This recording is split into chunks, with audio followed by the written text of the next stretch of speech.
Berdua nih bukan suami rumah. Iya, Pak. Sumandak, Pak. Ya. Belum Sumandak berkali. lagi. Saya sedih, saya rasa cerita dia lagi sedih. Bukan Buat dia sampai nangis lah. Saya tidak menangis, tidak Pak. Sebab ceritanya Ini dirancang enggak? tidak. Katanya dia asal ibu nih kan saya memang tersentuh lah. Sebab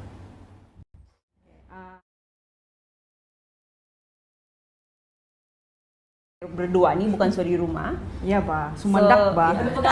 Belum Sumandak berkali. lagi. Saya sedih, saya rasa cerita dia lagi sedih. Buat Dia sampai nangis lah. saya tidak menangis, tidak Pak. Sebab ceritanya Ini dirancang enggak? tidak. Katanya dia kan siapa?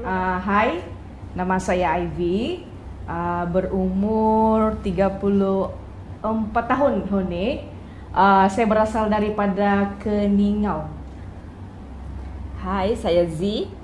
Tahun ini berumur 35 tahun, berasal dari Kota Blut, menetap lama di Mengkata. Dari itu brand kan, orang boleh tahu dia berunsurkan program untuk community. So kami terfikir, oke, apa mission kita? Mission kita satu, mencana pendapatan, kedua mengurangkan kadar kemiskinan di kawasan sini, miskin Sabah bandar. lah. Iya, kira And then kami terfikir, oke, maksudnya kita ada dua impact. Oke, kita punya beneficiaries ialah kita pilih satu saja. Oke, suri rumah sepenuh masa. Ya, So kami boleh fokus. Ya, so masa tu demand masa pandemik tu face mask. Ya, So permintaan face mask sangat tinggi, terutama sekali bagi face mask yang reusable lah. Kita mau kurangkan juga itu pencemaran lah pakai buang tu. So masa demand tinggi itu, itulah yang dia cakap, bagus kita buat ini jahitan face mask. Ini masa permintaan tinggi, dia kekurangan kaki dan tangan dia untuk buat tuh. Saya hanya tolong dia time tuh, boleh gunting dan jahit itu getah saja. Ini dia cakap, kalau kita cari lagi kita punya kira macam team, kita punya family dalam ini jahitan, bagus kita cari daripada golongan ibu-ibu lah di rumah. Sebab pandemik kan tidak boleh pergi mana-mana. Dia cakap, bagus kita ambil kesempatan ini sambil kita buat bisnes, kita membantu juga orang lain. So inilah yang tercipta tuh give one for two. So maksud dia beli satu item, satu benda yang kamu beli dia bagi dua impact. Itulah macam dia bagi tahu tadi sustainable income, mengurangkan kadar kemiskinan. Gitulah. Kami start dari rumah tahun 2020, and then 2021 tiga orang. Kami mampu cari 3 orang sajalah waktu itu sebab dari rumah. Tapi tahun ni kami decide untuk pindah ke premis. So bila ada premis ni kami dapat kasih kembangkan lagi. Sekarang kami berkembang bersama 11 suri rumah sepenuh masa untuk jahitan. And then ada satu lagi suri rumah sepenuh masa untuk craft. Dia di Matunggung Kuda. To be spesifik kalau bilang daripada cerita atau apa, sebenarnya cerita bermula daripada kehidupan kami dua orang. Background family. So kami sedar yang ibu nih dia adalah orang yang paling kuat dalam keluarga, kita boleh katakan. Sebab dia orang juga yang beranak, dia orang juga kasih besar anak, makan, kasih. Kalau kira sekarang ini ibu juga yang keluar cari banting tulang untuk bagi menyediakan beban. Kurang-kurangnya ada makanan tersedia di meja lah. So daripada pengalaman kami, bukan juga lah begitu kami ini terlalu susah, tapi kami nampak ibu kami sebagai role model kami lah. Betul. Kami nampak macam ada orang susah, so itu yang membangkitkan rasa kami untuk membantu. Sebab dia ada bagi tahu, kemiskinan ini bukanlah sesuatu yang boleh diwarisi, dia boleh diubah. Jadi kami mau ubah ini persepsi, kami mau ubah ini tanggapan dan bagi dorang semangat. Benda ni kita perlu tanamkan ataupun kita perlu bagi tahu bermula daripada keluarga. Mungkin kalau bukan si bapa, si mama. So bila ibu dan bapa memberikan suatu kualiti hidup yang baik kepada anak-anak, jadi anak-anak ini akan berfikir, oh ibu bapa saya susah payah nih mau kasih makan kami. So dorang akan mengubah dorang punya kehidupan. Begitu juga kami boleh klik ni sebab itulah cerita background family kami. Memang kalau mungkin cerita saya sedih, saya rasa cerita dia lagi sedih. Buat dia sampai nangis lah sebab ya dia memang dalam keluarga yang memang susah lah kira dia Mengkata. Saya lama saya tidak menangis, tidak Pak. Sebab ini dirancang enggak? tidak. katanya dia kan saya orang paling susah mau menangis, Ya. tapi pasal ibu ni kan saya memang tersentuh lah. Kami ada 7 orang adik-beradik. Saya anak kedua. Pandemik kan kami ada 3 orang tailor housewife, and then mami saya tanya, berapa kau bagi orang gaji setiap satu face mask? Time tu kami dapat beratus-ratus ojo daripada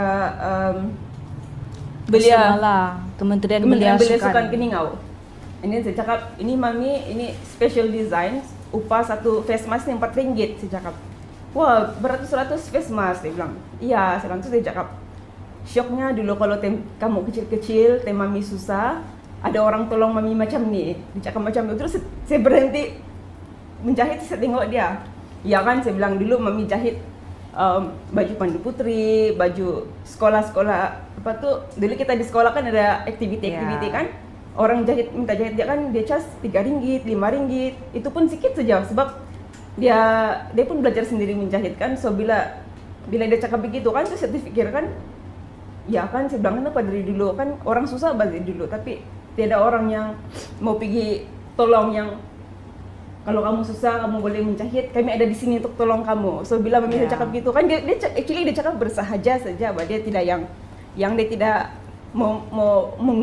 mengungkit kisah lalu tu sertifikat tu itu buat saya sebab. Jadi bila kita cakap macam mana kita boleh bantu ibu bapa ni kan, especially mami ibu kan, tu saya terfikirlah macam mana kami kecil-kecil dulu kan, walaupun bapa bekerja tapi saya rasa semua keluarga sama. Ibu dia akan buat apa saja untuk anak-anak dia, walaupun dia bilang gaji kecil kan, tapi selagi dia tidak minta beras di rumah sebelah kan, dia akan buat apa saja untuk anak-anak dia. So itu yang bikin saya tersentuh setiap kali kita sebut topik ibu ni. So actually yang gift ni pun saya punya inspirasi terbesar daripada ibu saya juga.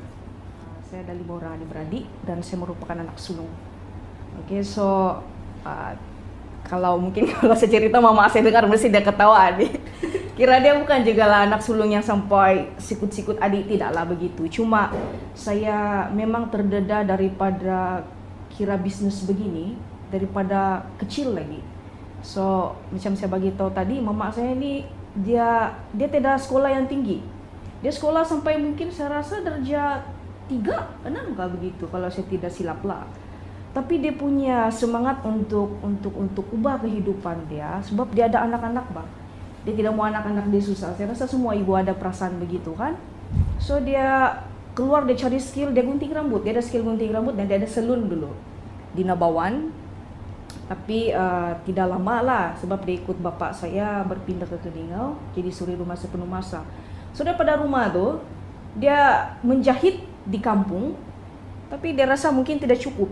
So dia berjual di pasar pagi-pagi awal lagi subuh. Saya ikut nih mau pergi sekolah kan, tidak bahas sekolah terpaksa ikut.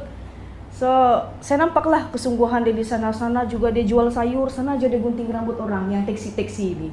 So dia ada income dari pelbagai. So selain daripada itu dia pandai menjahit juga. Tapi jahitan itu bukanlah sebagai utama lah. So dia punya bakat itu banyak dari segi bisnis. Jadi dia saya punya idola lah, saya punya idola dalam hidup, kira begitulah. Dia saya punya superwoman lah. Dia Iron Lady saya yang saya nampak inilah nih begitulah. So begitulah cerita kita. Semua ini dari cerita daripada kehidupan kami juga. So saya nampak saya punya mama pun bangun pagi pukul 4, 3 pagi pergi pasar menjual sayur. Saya pun ikut tolong. So saya rasa itu susah kan. Macam mana lah.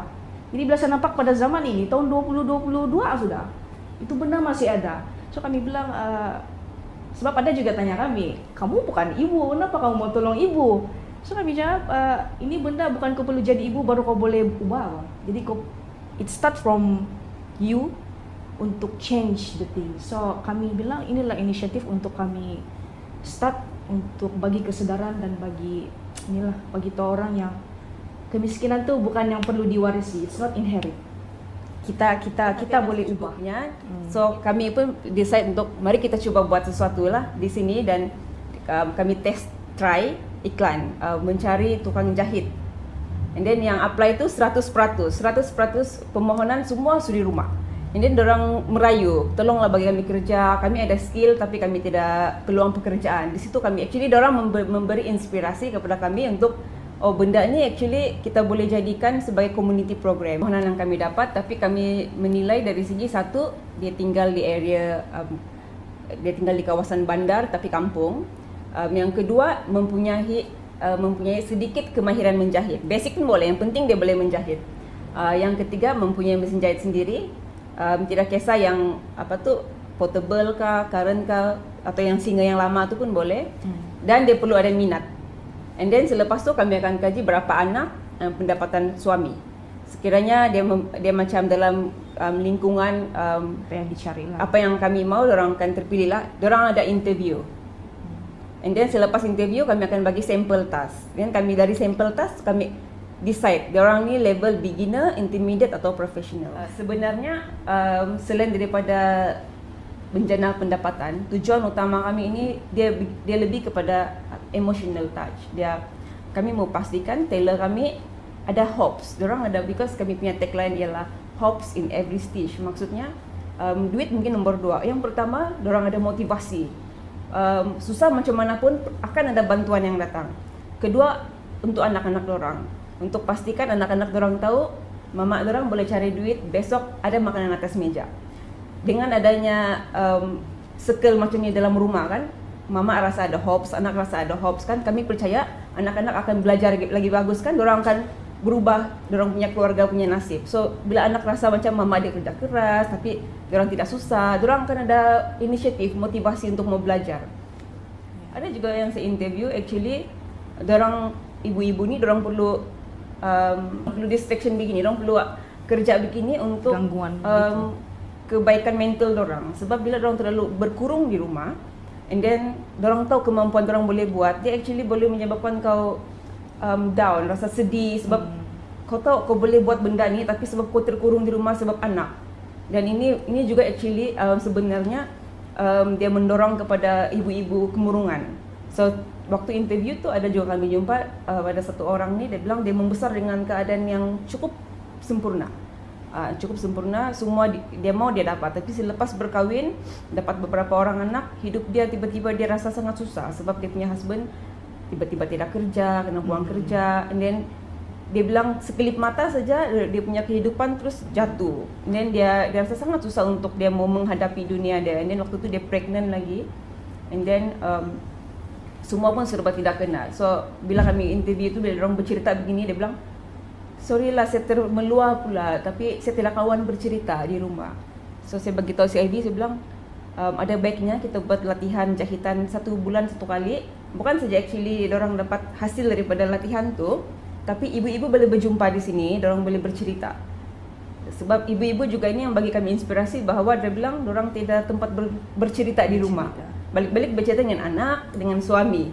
Tapi dia limited. Tapi bila orang pergi sini, orang jumpa orang baru, orang macam gembira. Dapat keluar walaupun sekejap, ambil kain saja pun kan, terjumpa dengan yang lain, bercerita sekejap.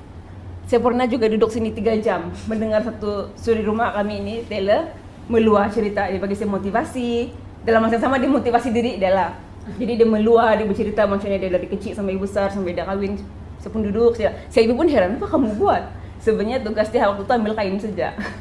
Tapi dia mungkin mood dia mau meluah waktu tu, so dia meluah. So kalau ini boleh jadi one stop center untuk ibu-ibu kan, ada skill ini juga untuk dorang dapat motivasi dan counseling. Kami kalau boleh buat begitu bagus juga. Untuk latihan jahitan biasanya saya akan pilih tailor. Sebab saya tidak mau saya saja memberikan, so saya akan pilih. Kami ada 11 tailor. Ada beberapa orang di level beginner, intermediate and professional. Saya akan pilih depends lah. Contohnya necktie, saya akan pilih dari kumpulan profesional untuk ajar tailor lain. So semua tailor kami dia berpeluang untuk mengajar. Every tailor ada orang punya kemahiran masing-masing lah yang kami boleh bagi tahu macam itu. Okay, depends dengan orang. Macam contohnya ada tailor yang mesin dorang ada, jarum dong, tidak benang, gunting, pembaris. Dorang cuma perlu bagi tahu kami apa yang dorang tidak kami sediakan. Ambil saja apa yang ada di sini. Dan dorang boleh teruskan. Yang penting dorang tidak perlu pergi beli barang di kedai jahitan ni, sebab itu sebagai dorang tidak masa untuk keluar. Dorang punya masa cuma ada untuk anak-anak dorang, untuk di rumah. And then saya tidak mau, kerana jahitan ni suami isteri boleh bergaduh juga. Saya tidak mau dorang ada tekanan lain. So kami cuba sedaya upaya untuk menyediakan yang secukupnya dan juga mengurangkan tekanan. Contoh jika tekanan kan macam kami tidak bagi due date yang terlampau, kami tanya, Kak boleh siap Pak dalam tempo begini? Kalau dia bilang boleh, berapa kuantiti kakak boleh buat? Supaya orang tidak keluar kabut jahit. Sebab kami tahu orang punya masa memang tengah malam. Ya, sebab itu mempengaruhi juga lah. Ya. Sebab bila kelang kabut jahitan akan jadi tidak berkualiti, lari lah. So itu yang kami coba elakkan. So kami bagi mereka kebebasan untuk menyiapkan, tapi dalam tempo yang kita mau juga lah, begitu. Ya. Kalau selepas kami dapat semua tas dorang tu yang ditentukan, selepas kami cek, kami akan terus transfer lah. Biasanya kami ambil masa 1 hingga 3 hari, depends dengan jam berapa dorang hantar, and then sebab biasanya saya cek setiap pagi Isnin hingga Jumaat. Weekend biasanya kami ada expo di luar. So kalau contoh orang hantar hari Jumaat petang, kami tidak sempat cek, kami akan cek hari Isnin pagi. So selepas cek kami terus buat payment. Kalau mau cerita pasal cabaran lah, dalam bisnis mana-mana pun memang ada cabaran. Kami pun memang itulah juga kami punya. Saya rasa the biggest cabaran kami adalah dari segi modal lah. Sebab untuk buat semua ni memang kita perlu ada certain modal juga. Sebab nih ibu-ibu yang kami bayar ini belum lagi jual barang, memang kami sudah bayar. Ya. So kami itulah cabarannya dari segi modal, dan kami punya funding daripada on pocket. Belum ada dapat mana-mana bantuan keuangan, semua daripada pocket money kami sendirilah. So selain daripada modal, dari segi marketing dan dari segi penjualan lah, sales. Sebab kami ini kira macam baru baby dalam ini industri kan. So orang belum kenal sangat siapa kami ini, Give One Photo Gift ni. So kami banyak sekarang kami banyak mendekatkan strategi kami adalah dari segi expo dan juga online. Ya, online untuk buat jualan. So ya, tapi ya itulah juga cabaran dia. Orang belum kenal, jadi orang belum tahu sangat pasal produk-produk kami ini. So kami perlu banyak pergi expo untuk kenalkan produk-produk kami ini yang jahitan ini. So kami punya produk yang kami coba tonjolkan buat masa ini adalah cardigan yang bermotif. So selain modal daripada marketing, juga macam dia bagi tahu tadi, setiap suri rumah tele-tele kami ini, dorang mempunyai kemahiran dan kualiti yang berbeza. So bila berlaku kerosakan, kami duit sudah keluar. Jadi itu kami punya cabaran juga, sebab kami perlu cut cost sebenarnya sebolehnya. Kalau boleh kita kasih, jangan ada kerosakan, tapi itu benda tidak boleh elak. So itu juga salah satu cabaran dia. Bila ada jahitan yang tidak kemas dan rosak, kita terpaksa sama ada ubah, tambah kain, kurang kain, ataupun terpaksa buat baru. So another money right over there, and then barang tu memang tidak boleh pakai, kita tidak dapat buat apa-apa. Orang belum kenal. Ada satu cabaran lain kita lupa mau bagi tahu nih. Apa? Tanggapan orang terhadap gift. Sebab ya, betul. Bila orang dengar pasal social enterprise nih, ada yang beranggapan kami ni macam peminta sedekah, just take advantage dengan orang-orang yang menggunakan nama ibu-ibu untuk kami dapat keuntungan. Tapi sebenarnya diorang tidak nampak apa yang kami buat, dan diorang tidak faham apa yang kami coba lakukan. Jadi diorang punya persepsi begini kan, itu juga bikin kami macam yang sakitnya hati. Tapi kami perlu bekerja dengan lebih bagus lah. Kami mau ubah nih tanggapan orang yang kami hanya mempergunakan golongan-golongan yang begini untuk mengaut keuntungan. So itu juga cabaran dia itu. Memang ada tuh orang bertanya tanpa kita sadar kan, memang ada. Kebanyakan expo yang kami sertai social enterprise ni ditaja oleh KSTI, Sinik, dan juga kami dapat info daripada Sosia. Sosia ialah satu persatuan social enterprise di Sabah. So 3 agensi ini yang banyak membantu kami lah, Kementerian Sains Teknologi, KSTI, Sinik, Sosia, dan rakan-rakan social entrepreneur yang lain lah. So ini yang banyak membantu kami dari segi expo. Menaja booth expo dan bagi pendedahan juga, marketingnya, exposure. Dorang bagi tahu macam yang tu impact report ni, dorang juga yang buat lah. So bila ada expo booth kan, orang akan baca dan orang akan faham lah apa yang cuba kita lakukan macam itu. Ya, dorang ada juga yang dorang beli produk kami secara pokal untuk dorang jadikan gift kepada gift kepada VIP lah. So dalam masa yang sama waktu dorang bagi gift tu, dorang akan bagi tahu ini daripada gift, ada membantu suri rumah. macam tu. Bukan kami sajalah, memang rekan social enterprise yang lain pun memang turut dibantulah oleh kementerian yang kami sebut tadi itu, badan-badan yang kami sebut tadi itu. Setakat ni belum ada, tapi kita ada apply lah yang terbaru ni. Ada grant yang boleh di-apply. So kami ada mencuba nasib juga lah. Cuma kalau grant ni dia akan ambil masa lama sikit untuk diluluskan sebab dia dari pusat, dari federal. Selain itu dari bantuan mesin pun masih sedang apply daripada DIDR. So biasanya result akan keluar bulan 8. Selain itu last year kami ada ikut pertandingan Pitch Borneo. So kami top 10 pemenang untuk idea gift. So kami dapat 20,000 cash, yang itu kami gunakan untuk jadikan modal juga dalam modal. Tambahan modal untuk membangunkan di kasih besar lagi lah kami punya premis ni. Kami mau fokus kepada B2C, kami sudah test 6 bulan. Kami mau fokus B2B. Maksudnya kami mau offer service kepada corporate swasta untuk jahitan pukal. Tapi kami tidak mau dikenali sebagai penjahit pukal. Maksudnya jahitan pukal adalah macam contoh tourism agency, dorang perlu gift untuk dorang punya customer. Contoh tote bag. So kami ada service macam ni. Kami akan offer kepada syarikat-syarikat swasta. Kami menyediakan perkhidmatan gift bag. Kalau kamu perlukan untuk CSR project, kami ada di sini. So ini juga cabaran kami lah untuk memperkenalkan servis ini sebab kami belum ada sampel. Tapi kami punya tailor memang boleh buat, kami sudah test, and itulah cabaran dia juga. Harapan kami ini sebesarnya bumi ini. Harapan kami itulah macam yang kami sebut tadi, kami mau kemiskinan ini bukan lagi sesuatu yang boleh diwarisi, tetapi dia memang boleh diubah.